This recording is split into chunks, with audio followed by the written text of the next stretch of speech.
नमस्कार साथियों, आज फिर से आप सभी लोगों का अपने YouTube चैनल राहुल शुद्धि फिजिक्स में बहुत बहुत स्वागत है। आज मैं फिर से आप सभी लोगों के सामने इस वीडियो के माध्यम से उपस्थित हुआ हूं एक नए अपडेट के साथ।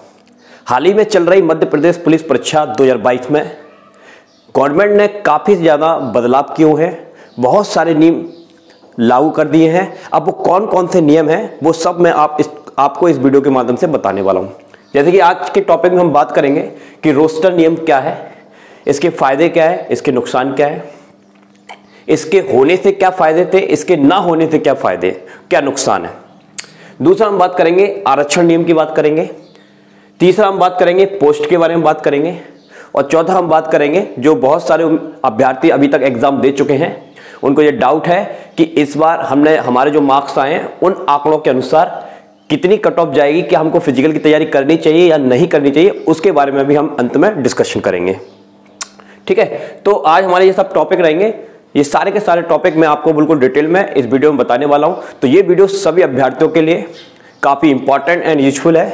साथ ही आप में से कोई भी अभ्यर्थी यदि हमारे चैनल पर नया है तो प्लीज चैनल को सब्सक्राइब कर ले, बेल आइकन को प्रेस कर ले, ताकि आने वाले न्यू अपडेट आपको टाइम टू टाइम मिलते रहे। और ये वीडियो कंप्लीट देखिएगा, क्योंकि बहुत सारे अभ्यर्थियों की आदत होती है कि वीडियो को बिना देखे वो आगे बढ़ जाते हैं, फिर कमेंट करते हैं, ये सोचकर कमेंट करते हैं और फिर उनका रिप्लाई देने में थोड़ा सा हमको दिक्कत हो सकता है। कारण ये रहता है कि बहुत सारे कमेंट आते रहते हैं, तो हर किसी का रिप्लाई देना पॉसिबल नहीं हो पाता है। तो आप वीडियो देखिए कंप्लीट, ताकि आपके डाउट क्लियर हो सके, क्योंकि आप वो कमेंट करते हो जो मैं वीडियो में पहले से ही बता रहा हूं। ठीक है, तो चलिए बिना देरी करते हुए वीडियो को स्टार्ट करेंगे। चलिए तो बात कर लेते हैं मध्य प्रदेश पुलिस परीक्षा 2022 जो अभी चल रही है, उसमें कौन कौन से नियम इस बार गवर्नमेंट ने एप्लीकेबल कर दिए हैं, उनके बारे में डिस्कशन करेंगे। सबसे पहला नियम है आपका रोस्टर नियम। रोस्टर नियम क्या चीज होती है, इसको जरा ध्यान से समझ लीजिएगा। ठीक है, जिसको पता है उसकी तो नहीं कहूंगा, जिसको जानकारी नहीं है उसके लिए मैं बताता हूं इसका मीनिंग क्या होता है। देखिए, रोस्टर नियम अगर इस समय परीक्षा में होता तो आपको बहुत सारे बेनिफिट मिल सकते थे। अब वो हट गया है तो उससे क्या नुकसान है वो मैं आपको समझा देना चाहता हूं। जैसे मान लीजिए, पहले यहां पर आप देख लीजिए एक टेबल बनी हुई है। इस टेबल में टोटल रेडियो डीएफ और एसएएफ टोटल मिलाकर 6000 पोस्ट हैं। तो इस बार गवर्नमेंट ने क्या किया है, जो पहले आपकी पोस्ट चल रही थी 4000, उनको इंक्रीज करके 6000 कर दिया है। ठीक है, तो टोटल पोस्ट इन सबको मिलाकर है 6000। आप देख सकते हैं कांस्टेबल जीडी में ओपन की कितनी पोस्ट है, भूतपूर्व सैनिक की कितनी पोस्ट है, होमगार्ड की कितनी है, महिला के लिए कितनी है, ये सब चीजें, अनरिजर्व के लिए कितनी है, ओबीसी के लिए कितनी है, एससी के लिए कितनी है, एसटी के लिए कितनी है, ईडब्ल्यूएस के लिए कितनी है, और इनका ये टोटल। ठीक है, ओके, तो ये आप यहां पर स्क्रीन पर देख सकते हैं। अब बात करेंगे रोस्टर नियम की। तो रोस्टर नियम की बात करें, जैसे कि मैं आपको बताता हूं कि मान लीजिए इस बार जनरल की कट ऑफ, जैसे अभी एग्जाम चल रहे हैं, उस एग्जाम के आंकड़ों के अनुसार इस बार जनरल की कट ऑफ कितनी जा सकती है। तो मैं आपको बता दूं कि जनरल की कट ऑफ अगर हम मिनिमम अगर मान के चलें तो 75 के अप्रोक्स में जा सकती है, इतने के अप्रोक्स में जा सकती है। तो अगर मान लीजिए जनरल की कट ऑफ इतनी गई है 75, अब ओबीसी या एससी या एसटी का कोई भी बंदा है, ठीक है, जिसके मार्क्स आ गए मान लीजिए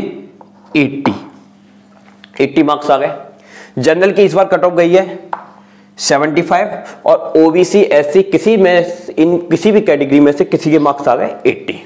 तो अब होगा क्या, अगर रोस्टर नियम होता तो क्या होता कि जो अगर ये 75 मार्क्स हैं, जो जनरल की कट ऑफ गई है इस बार 75 मार्क्स की, और रोस्टर नियम है, तो 80 मार्क्स वाला जो ओबीसी का या एससी का या एसटी का जो बंदा है वो इसमें जंप नहीं मार पाता, इस सीट के लिए जंप नहीं मार पाता। बट रोस्टर नियम हटने के बाद क्या हुआ है कि इसके मार्क्स ज्यादा आ गए हैं, तो ये जंप करके कहां चला जाएगा, जनरल की सीट में चला जाएगा। अब जनरल की सीट में जब ये चला जाएगा तो क्या होगा कि जनरल की सीटें कितनी है अभी 731, 731 सीट है। अब इसके मार्क्स ज्यादा आने की वजह से इसकी एक सीट कम हो गई। क्यों? क्योंकि वो वाली सीट को किसने रिजर्व कर लिया, ओबीसी एससी या एसटी के किसी उम्मीदवार ने रिजर्व कर लिया, क्योंकि रोस्टर नियम नहीं है। अगर रोस्टर नियम होता और जनरल की कट ऑफ 75 जाती, भले ही ओबीसी एससी एसटी कैटेगरी से किसी भी उम्मीदवार के 80 मार्क्स आ जाए, 81 आ जाए, 85 आ जाए या 90 प्लस भी आ जाए, तब भी उसको इसमें जंप मारने नहीं दिया जा सकता। तो इस तरह से रोस्टर नियम हटने से ये थोड़ा सा जनरल वालों को नुकसान हो गया है। ठीक है भाई, तो ये आपको समझ में आ गया होगा कि रोस्टर नियम क्या होता है। कि रोस्टर नियम होता है तो क्या होता है कि कितनी भी मार्क्स आ जाए किसी भी कैटेगरी से, वो अपनी कैटेगरी को छोड़कर अनरिजर्व कैटेगरी में जंप नहीं मार सकता। और रोस्टर नियम है नहीं है तो वो क्या मारेगा, इस बार जंप मारेगा। ठीक है, एक तो ये चीज हो गई। दूसरी प्रॉब्लम मैं आपको बता देता हूं। आरक्षण नियम इस बार गवर्नमेंट ने लागू कर दिया है, और ये आरक्षण नियम जो होता है आपका, ये दो तरह से डिफाइन होता है, वर्टिकल आरक्षण नियम और हॉरिजॉन्टल आरक्षण नियम, क्षैतिज आरक्षण और ऊर्ध्वाधर आरक्षण। तो समझ लेते हैं ऊर्ध्वाधर आरक्षण क्या होता है। जैसे आप यहां देख रहे हैं ओबीसी की बात करें, ओबीसी में इस बार गवर्नमेंट ने 27% आरक्षण दिया हुआ है, एससी में 16% आरक्षण दिया हुआ है, एसटी में 20% आरक्षण दिया हुआ है, ईडब्ल्यूएस में 10% आरक्षण दिया हुआ है, और कुल मिला के इस बार गवर्नमेंट ने 73% आरक्षण अप्लाई किया हुआ है हालांकि में चल रही मध्य प्रदेश पुलिस परीक्षा में। ठीक है, 70। इसमें क्या होता है और ये आप देख रहे हैं यहां पर अनरिजर्व में 27%, ये कोई आरक्षण नहीं है। ये इसमें अगर कोई अभ्यर्थी ओबीसी में फॉर्म भरना नहीं चाहता है, अनरिजर्व में जाना चाहता है तो वो जा सकता है, एससी में नहीं रहना चाहता है इसमें जा सकता है, अगर एसटी में नहीं रहना चाहता है कि तो इसमें जा सकता है। तो इस तरह से आप देख सकते हैं ये हॉरिजॉन्टल आरक्षण जो है वो इस बार गवर्नमेंट ने अप्लाई कर दिया है। अब दूसरा समझिए, सॉरी ये कौन सा था, वर्टिकल, ये वर्टिकल आरक्षण था। अब दूसरा समझिए हॉरिजॉन्टल आरक्षण क्या है। हॉरिजॉन्टल आरक्षण में देखिए यहां पर महिला के लिए 33% आरक्षण है, यानी कि अगर हम ओबीसी की बात करें तो ओबीसी में वर्टिकल आरक्षण कितना था 27%, और उसमें से महिला के लिए 33% रिजर्व सीटें अवेलेबल हैं। तो ये होता है हॉरिजॉन्टल आरक्षण। अब बात करें होमगार्ड की, तो होमगार्ड के लिए 15% का हॉरिजॉन्टल आरक्षण है, जिसमें से 10% महिलाओं के लिए पहले से ही रिजर्व सीट है।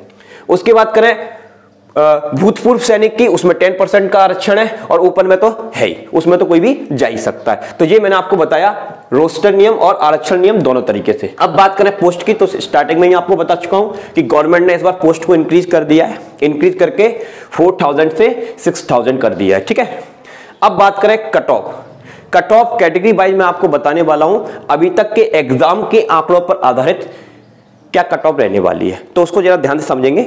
चलिए साथियों, अब बात करेंगे कट ऑफ के बारे में। तो अभी तक के जितने भी एग्जाम हुए हैं उनके आंकड़ों के अनुसार क्या कट ऑफ रहने वाली है, तो मैं आपको बता देता हूं, क्योंकि बहुत सारे अभ्यर्थियों से जब हम बात करते हैं और इंफॉर्मेशन आती है, किसी के थ्रू आती है, ठीक है, बात करने के थ्रू आती है, तो कई अभ्यर्थी क्या करते हैं, अपनी इंसल्ट को बचाने के लिए अपने मार्क्स ज्यादा बता देते हैं।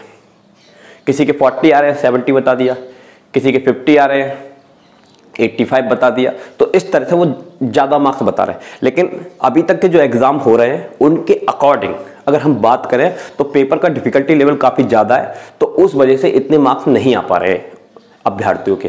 तो पकड़ में आ जाता है कि नहीं, इसके इतने मार्क्स है ही नहीं, ये तो झूठ बोल रहा है। तो उन सब अफवाहों से बचिए। अब मैं आपको बता दूं कि इस बार जो आपका जो एमपी पुलिस का एग्जाम चल रहा है उसकी कट ऑफ नीचे जाएगी, कितनी जाएगी और आपको कितने लेवल पर आपको फिजिकल की तैयारी करनी है, तो आप ध्यान से समझ लीजिएगा। दोनों की बात करेंगे, जर्नल गर्ल्स और बॉयज दोनों की बात करेंगे। तो जर्नल का इस बार जो कट ऑफ गर्ल्स के लिए मैं बता दूं कि 48 से 55 की रेंज में जाएगा, क्योंकि अभी तक के जो आंकड़े आ रहे हैं उनके अनुसार बहुत सारे अभ्यर्थियों के इसी मार्क्स में इसी रेंज में नंबर आ रहे हैं। तो जर्नल की बात करें तो जर्नल का इस बार गर्ल्स के लिए 48 से 55 की रेंज में जाता है। इतने मार्क्स आ रहे हैं तो फिजिकल की तैयारी करना स्टार्ट कर दीजिए बिना डाउट। बॉयज की बात करें तो अगर जर्नल से 69 से 74 के आसपास अगर आपके मार्क्स आ रहे हैं तो बिना डाउट आपको फिजिकल की तैयारी कर देना स्टार्ट कर देनी चाहिए। ईडब्ल्यूएस की बात करें तो ईडब्ल्यूएस का गर्ल्स के लिए 45 से 53, अगर आपके इतनी रेंज में मार्क्स आ रहे हैं तो आपको फिजिकल की तैयारी स्टार्ट कर देनी चाहिए। बॉयज की बात करें 60 से 70 इस रेंज में आ रहे हैं तो आपको फिजिकल की तैयारी स्टार्ट कर देनी चाहिए। ओबीसी की बात करें तो ओबीसी के लिए गर्ल्स की बात करें तो 61 से 63 की रेंज में अगर आपके मार्क्स आ रहे हैं तो आपको, अगर 60 भी आ रहे हैं तो भी आपको फिजिकल की तैयारी स्टार्ट कर देनी चाहिए। बॉयज की बात करें तो बॉयज का अगर 66 से 69 के आसपास भी आ रहे हैं तो अभी उनको फिजिकल की तैयारी करना स्टार्ट कर देनी चाहिए। अगर एससी की बात करें तो गर्ल्स से 53 से 57 आ रहे हैं आपके और तो आपको फिजिकली तैयारी करनी है। और बॉयज की बात करें 60 से 63 के बीच में आ रहा है तो आपको फिजिकली तैयारी करनी है, ठीक है।